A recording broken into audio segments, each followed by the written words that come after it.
ายใจก่อนเดินขึ้นมากราบไหว้พระธาตุคู่ดอยสุเทพเทวาตามประเพณีเที่ยวขึ้นดอยองค์พ่อครูบาหยุดพักวัดท่านสร้างมาเดิมชื่อว่าสกินาคามีนักการบัดนี้ที่วัดผาลาดรื่นรมด้วยบรรยากาศเจ้าอาวา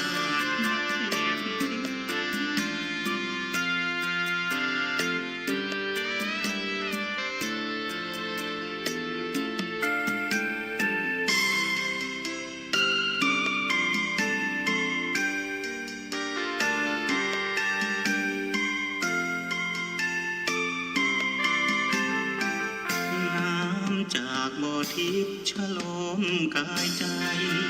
ก่อนเดินขึ้นมากราบไหว้พระธาตุคู่ดอยสุเทพเทวาตามประเพณีเที่ยวขึ้นดอยองค์พ่อ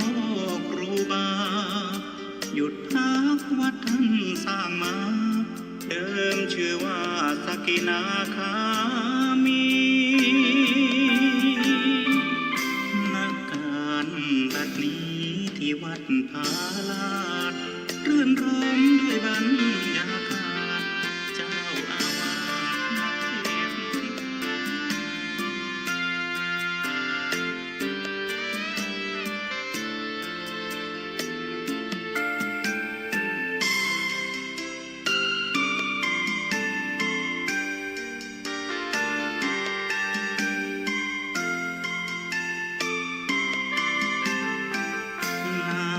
จากบ่อทิพย์ฉลมกายใจก่อนเดินขึ้นมากราบไหว้พระธาตุคู่ดอยสุเทพเทวาตามประเพณีเที่ยวขึ้นดอยองค์พ่อครูบาหยุดพักวัดท่านสร้างมาเดิมชื่อว่าสกินาคามีบัดนี้ที่วัดผาลาดรื่นรมด้วยบรรยากาศเจ้าอาวา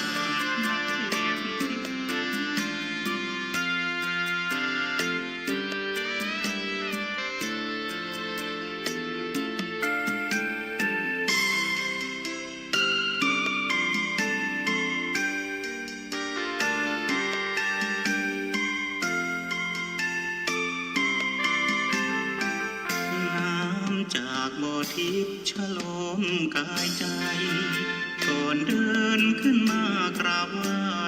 พระธาตุคู่ดอยสุเทพเทวาตามประเพณีเที่ยวขึ้นดอยองค์พ่อครูบา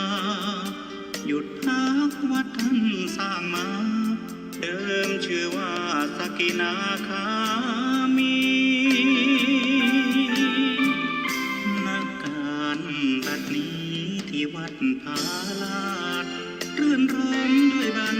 ยากาศเจ้าอาวา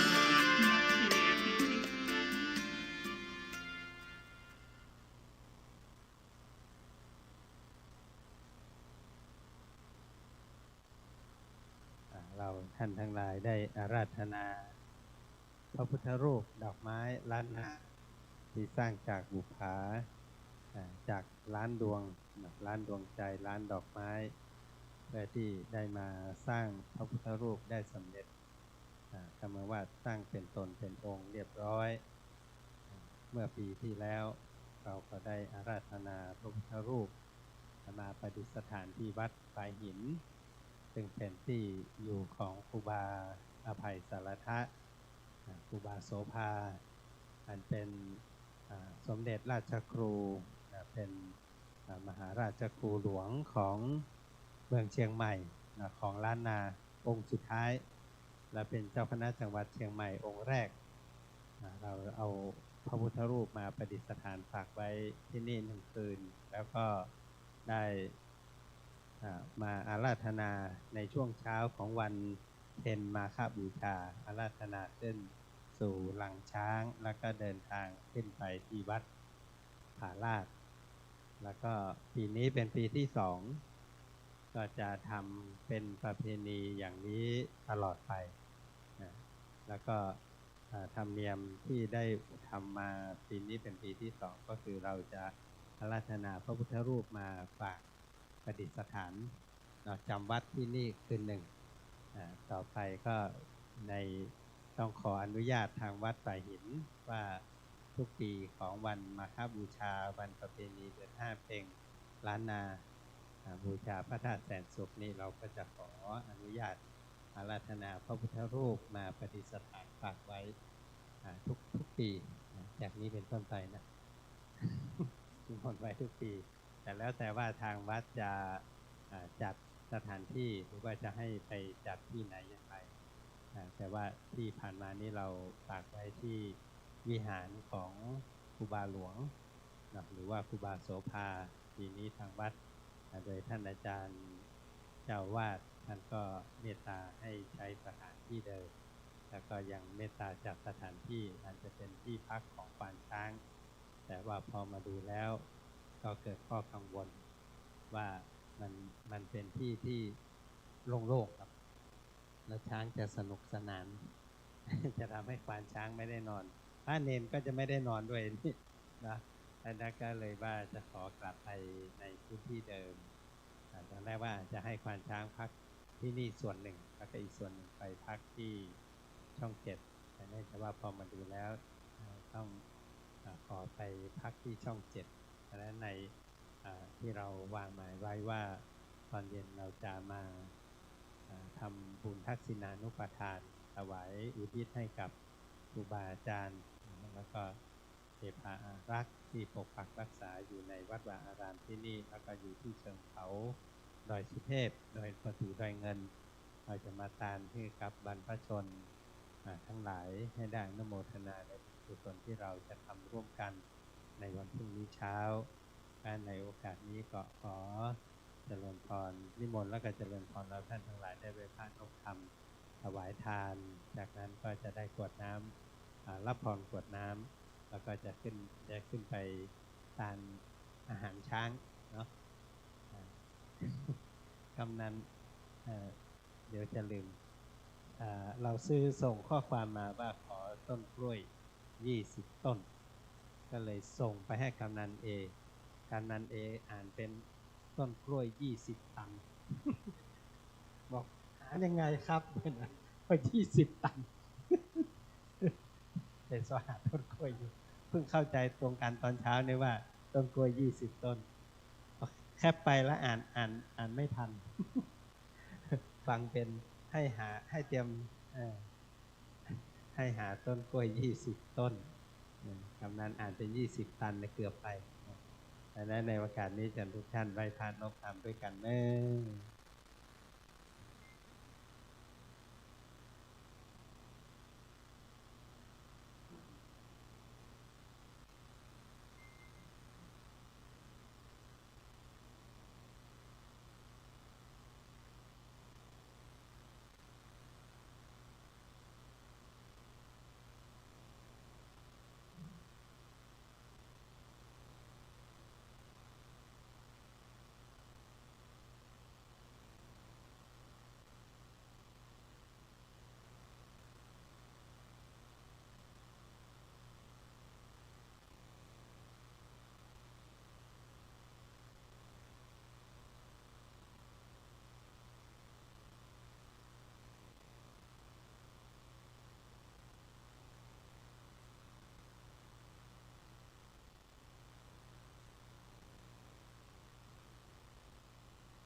อะระหังสัมมา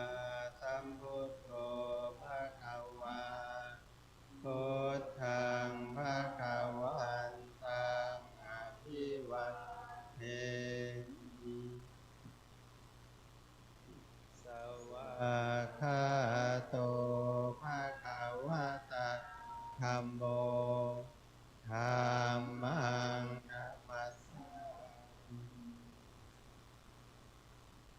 สุปฏิปันโนภะคะวะโตสาวกสังโฆสังฆังนะมา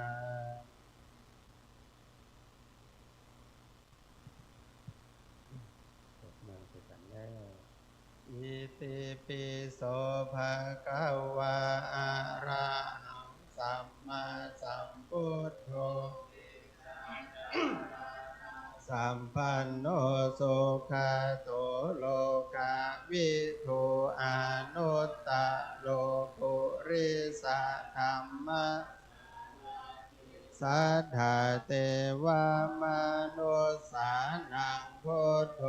ภะคะวะติสวากาโตภะคะวะตาสันเดเดโกอากาลิโกเอหิปัสสิโกโอปันนายิโกปัจจัตเวทิตาโพวินโยเหติสุปฏิปันโน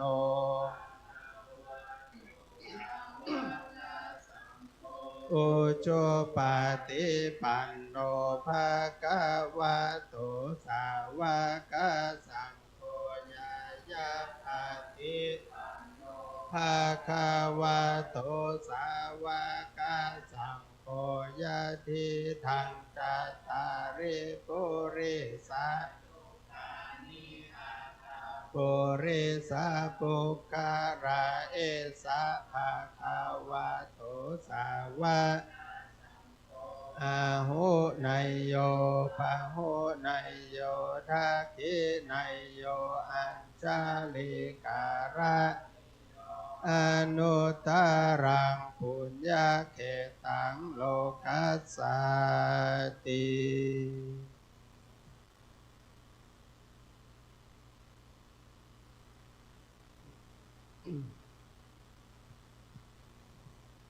ว่านะโมสามจบพร้อมกันแล้วนะโมตัสสะภะคะวะโตอะระหะโตสัมมาสัมพุทธัสสะนะโมตัสสะภะคะวะโตพุทธัสสะนะโมตัสสะภะคะวะโตอะระหะโต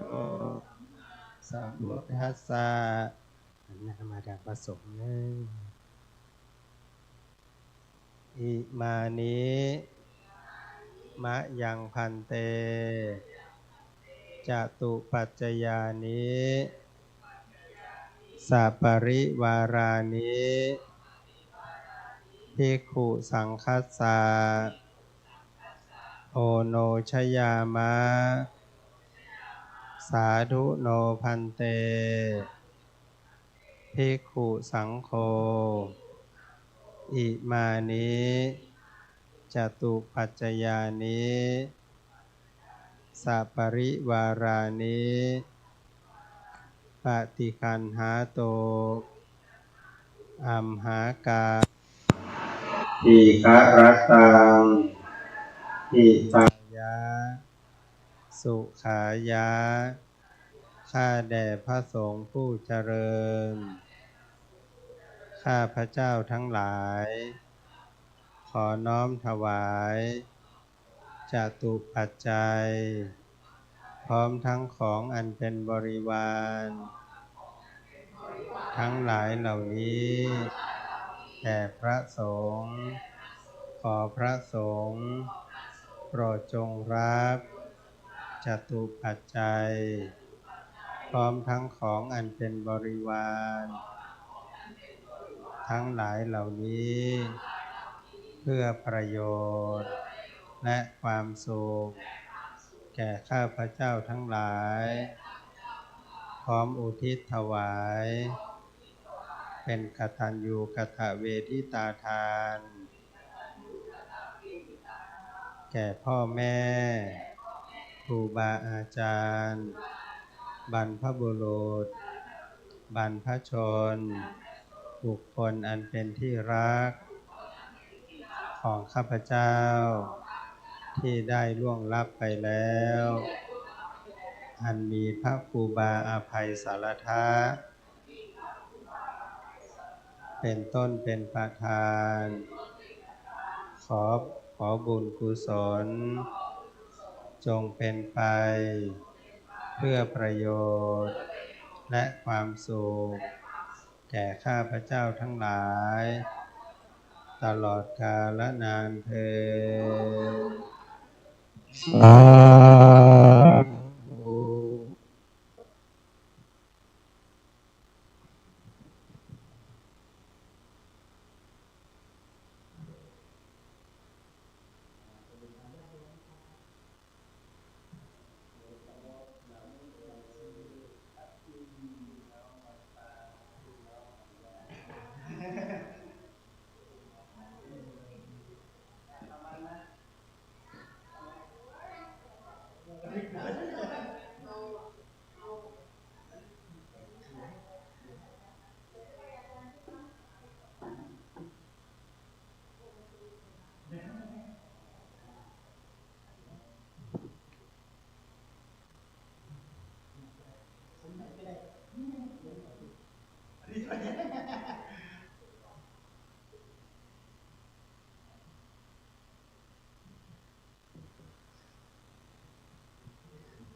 ทางวาลิวาหาปุลาปานิปุเรนติสาคลัง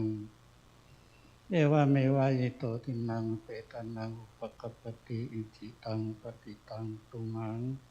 กิปะเมวะจมิจจันโตสเปปุเรนโตสังกปาจันโตปนารโสยถามณิโชติราโสยถามิโกนิมิสัทธาสมณสัทธาพร้อมกับมูลศรัทธาสมณศรัทธาก็มีท่านพระครูธีระสุตตพจน์เจ้าอาวาสวัดผาลาดเจ้าคณะตำบลสุเทพเขต2พร้อมกับสมณศรัทธาและมูลศรัทธาทั้งหลายก็น้อมนำมาจัดทุกปัจจัยไตรยธรรมเพื่อจะอุทิศส่วนบุญส่วนกุศลไปครูบาโสภาวัดฝ่ายหรือว่าพระอภัยสารทสังฆปาโมกข์ที่สิ่งสถิตอยู่ที่วัดฝ่ายนี้พร้อมกับมูลศรัทธาที่ล่วงลับไปแล้วมีครูบาอภัยสารวัตรเป็นต้นเป็นประธานนั่นก็ถ้าได้ยินเสียงนี้แล้วก็ขอมาหับสมบุญสมกุศลจากสมณศรัทธาพระครูธีระสุตตพจน์ถ้าส่วนบุญส่วนกุศลนี้ไปมาลอดมาถึงจังใดนั้นก็ของปาเต็มบุญเต็มท่าทั้งหลายได้มาช่วยยกบุญพวกนี้ไปให้ครูบาโสภาวัดไปหรือว่าพระอภัยสารทสังฆปาโมกข์ถ้าอยู่ติทุกข์ก็ขอให้พ้นจากทุกข์ถ้าอยู่ติสุขแล้วก็ขอให้มีความสุขยิ่งขึ้นไปสำหรับสมณศรัทธาพระครูธีระสุตตพจน์พร้อมกับคณะสงฆ์วัดผาลาดมูลศรัทธาของวัดผาลาดทุกผู้ทุกคนที่ได้น้อมนำมาจตุปัจจัยไตรยธรรมอุทิศส่วนบุญส่วนกุศลในครั้งนี้ก็ขอให้บุญบารมีสงฆ์ที่ได้ทำในวันนี้เป็นบารวะปัจจัยให้มีความสุขความเจริญปราศจากโรคภัยไข้เจ็บต่างๆนานาทั้งมวลทั้งหลายอย่าได้มาแผ่วพานและก็ขอให้ทุกลูกนานมันมีอายุมันขวัญยืนตามภาษาบาลีติพระพุทธเจ้าได้เทศนาไว้ว่าสัพพิติโยจันตุสัพพะโลกวินาศจันตุมาเต ตาลายโยสุอิติกายุโกอภิวันตันนาสิริสานิจังปัจจายโนจัตตาโลมาวาตันติยุวันโนสุขังปะลายัญจักโกตกินาตินาสุปฏิติตาติการตังอิตายาสถาโสอุปกัปปติโสยติยันนิตัสสิโตเปตานาปุจจจักกตาปัลลัญจะภิกขุนามโนปทินังเอปุญญังปัสสุตังนาปการติปวัตตุสัพพมังรักขันตุสัพพเทวตานุภาเวนัสสะทาสุติปวันภวตุสัพพมังคาลังรักขันพระเทวตาสัพพมานุภาเวนะสวเตปวันตุเตปวัตุสัพพลังรักขันตุสัพพเทวสัพพขานุภาเวนะสัทธาเทปวันตุเต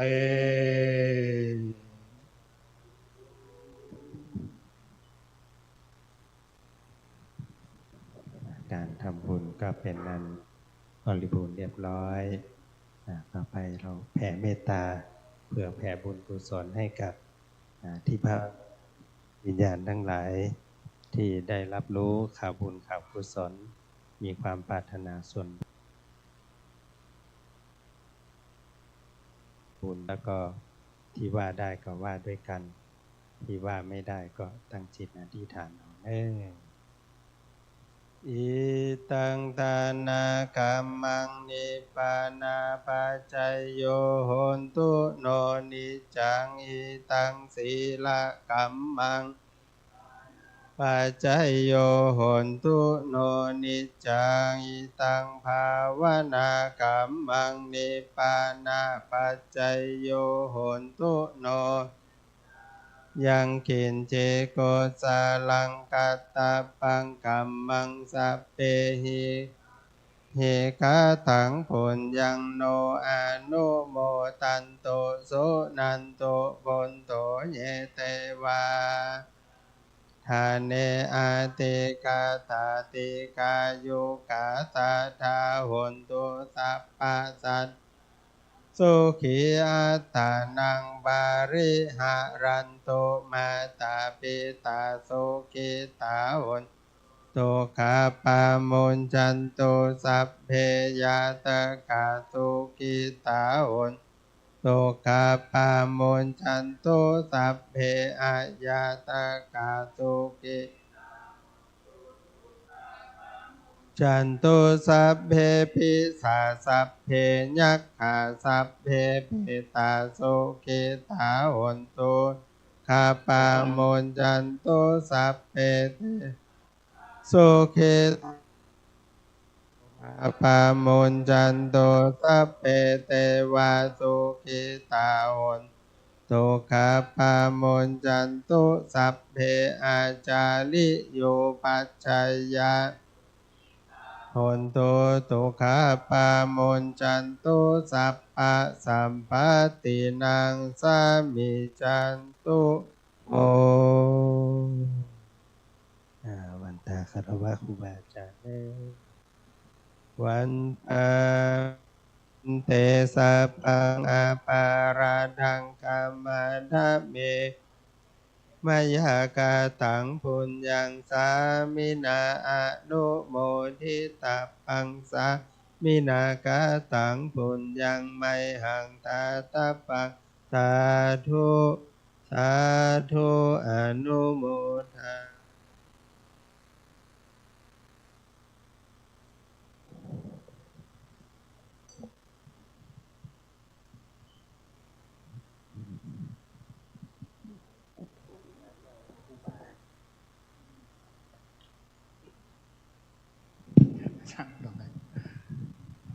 วันตา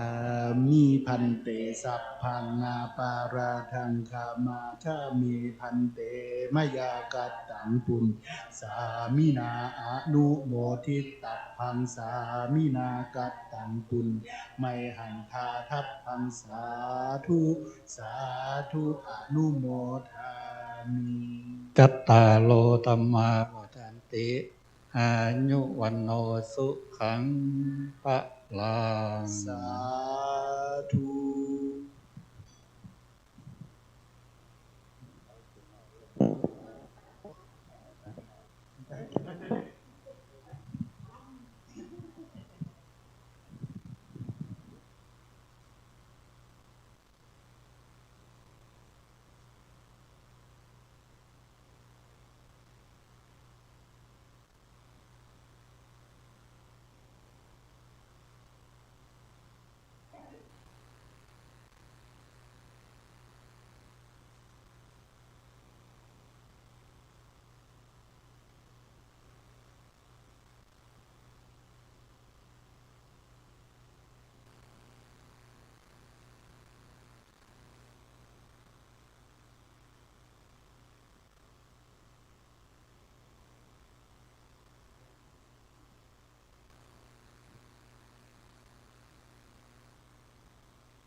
ที่จบลงไปเมื่อสักครู่คุณผู้ชมก็ได้เห็นนะครับว่าณตอนนี้ก็เป็นพิธีอัญเชิญพระธาตุนะครับแล้วก็อาราธนาพระดอกไม้นะฮะมาจากวัดแสนเมืองมาโดย ท่านพระครูธีรสุตพจน์นะฮะตอนนี้ก็อัญเชิญมาไว้บนที่ประดิษฐานที่ศาลาจตุรมุขนะซึ่งด้านบนนั้นเป็นที่ตั้งบูชาของพระอภัยสารทะสังฆป่าโมกข์นะฮะท่านเป็นสังฆราชารูปแรกของล้านนานะครับและเดี๋ยวในวันพรุ่งนี้นะครับก็ต้องเรียนคณะศรัทธาชาวเชียงใหม่นะเพราะว่าในวันพรุ่งนี้นั้นก็จะเป็นวันมาฆบูรณมีบูชาขึ้น15ค่ำนะฮะเดือน5เหนือนะครับวันพรุ่งนี้ก็จะเป็นการเรียกว่าเป็นพิธีนะฮะเป็นเดือน5นะครับเพื่อที่จะรื้อฟื้นขนบธรรมเนียมประเพณีโบราณนะฮะของเราชาวตำบลสุเทพโดยที่จะมีการอัญเชิญพระธาตุนะครับแล้วก็พระอาราธนาพระดอกไม้รวมไปถึงพระธรรมนะขึ้นบนหลังช้างนะฮะพญาโคชสาร2เชือกด้วยกันนะครับเพื่อที่จะเรียกว่าธรรมยาตรานะครับผ่านขึ้นไปบนเส้นทางธรรมชาตินะเพื่อไปสักการะพระธาตุแสนสุขบนวัดผาลาดนะครับในวันพรุ่งนี้นะครับ7 นาฬิกาก็จะมารวมกันที่วัดฝายหินนะครับแล้วหลังจากนั้น7 นาฬิกา 30 นาทีนะครับก็จะเป็นการเคลื่อนขบวนนะฮะก็จะมีเรียกว่าเป็นการลั่นคล้องนะครับเพื่ออัญเชิญพระธาตุแล้วก็พระเกศรดอกไม้นะฮะเคลื่อนขบวนต่อไปนะครับวันพรุ่งนี้เนี่ยก็จะมีการใส่บาตรนะฮะใส่บาตรที่ถนนเส้นพระธรรมด้วยนะฮะถนนเส้นวัฒนธรรมหลังจากนั้นก็จะเป็นการ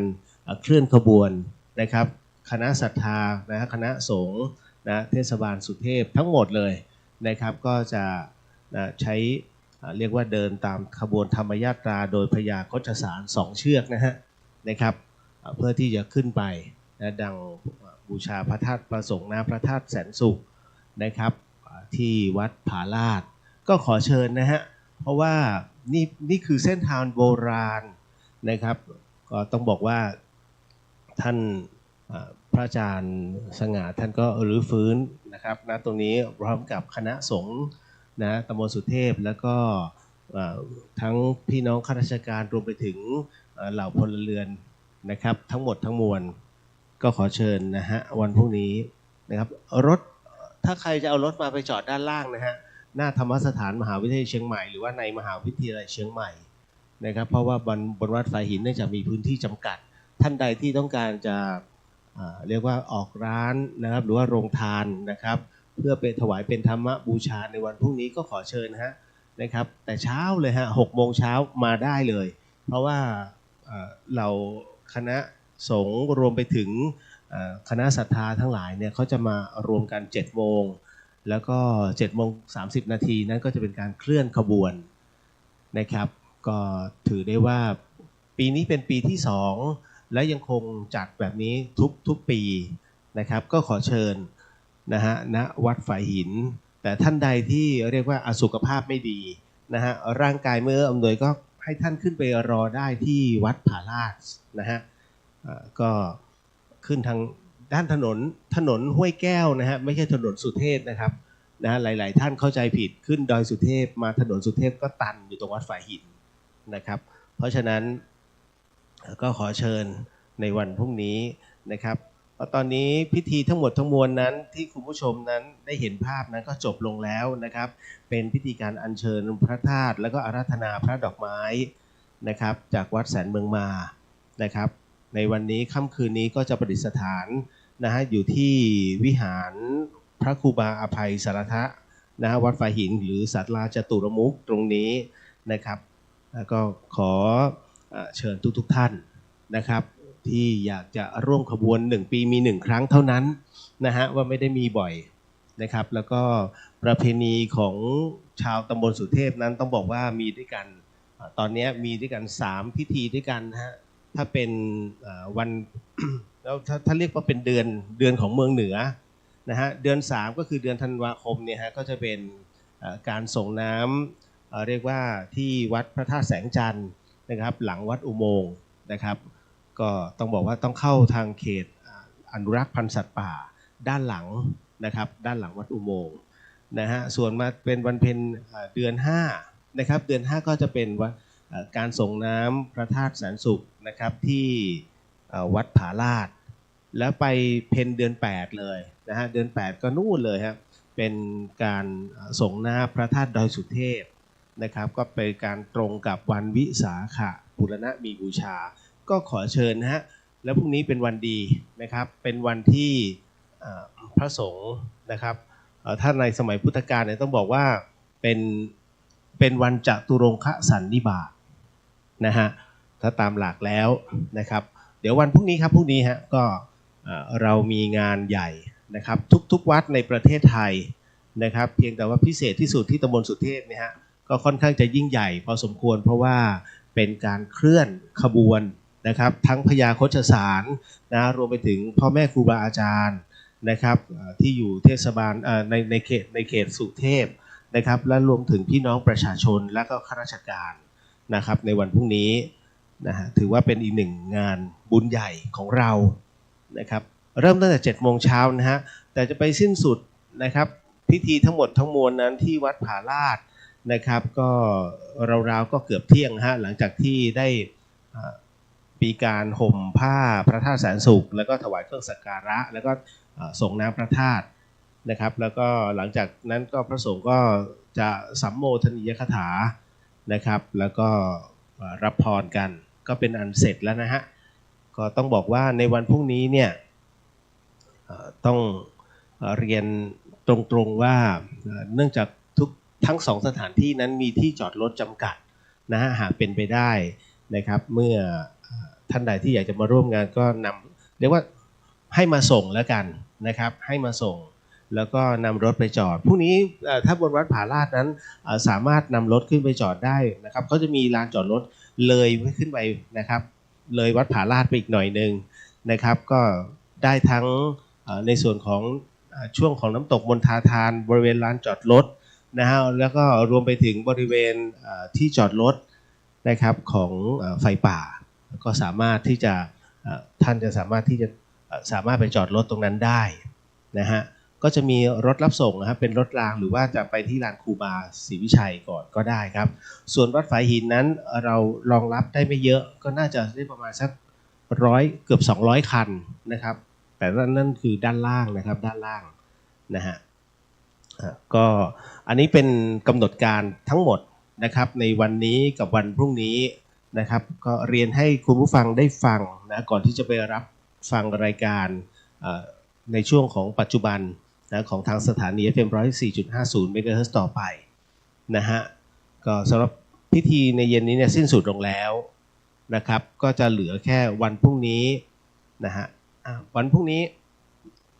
คืนนี้รู้สึกจะเป็นเป็งพุธนะฮะเดือนนี้นะครับเป็งพุธหมายถึงว่าเขาจะมีการตักบาตรเที่ยงคืนนะครับก็เป็นอีกหนึ่งประเพณีของชาวเหนือนะครับที่เหมือนกับว่าเผื่อฟุกนะฮะเรื่องของพระอุปคุตนะครับเดี๋ยววันนี้จะเล่าให้ฟังเรื่องราวแบบนี้นะฮะและส่วนวันพรุ่งนี้นะครับวันที่12 กุมภาพันธ์นะครับก็จะเป็นส่วนของการอัญเชิญนะทั้งพระธาตุแล้วก็พระเกศรดอกไม้นะครับไปสู่วัดผาลาดนะตลอดเส้นทางนั้นจะเป็นการศึกษาธรรมชาตินะฮะก็จะมีในส่วนของวัดสามยอดซึ่งเป็นวัดร้างด้วยกันนะฮะแล้วต้องบอกว่าเป็นก็คิดแล้วอายุนะครับก็หลายร้อยปี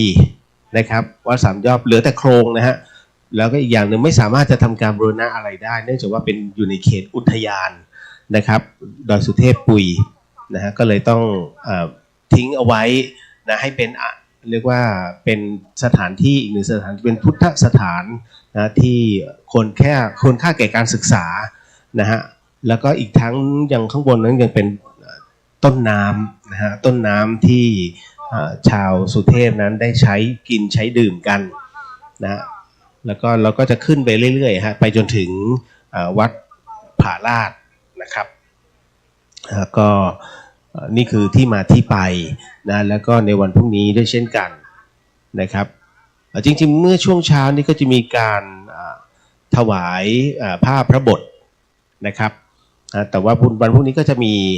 เป็นการส่งน้ำนะครับทั้งผ้าดอกไม้แล้วก็ผ้าพระบท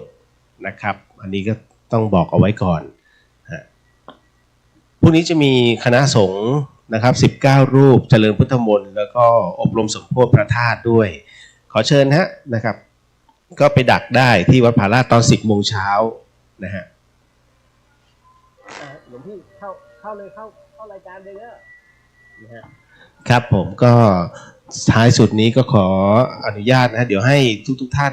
นะกลับเข้าสู่ในช่วงของสถานี FM 104.50 MHz ต่อไปนะครับในวันนี้เดี๋ยววันพรุ่งนี้เนี่ยก็ขออนุญาตนะครับกลับมาพบกันอีกครั้งหนึ่งในช่วงเช้านะฮะก็คงจะดำเนินรายการจนสิ้นสุดในช่วงของวันพรุ่งนี้ครึ่งเช้าต่อไปสำหรับวันนี้สวัสดีครับ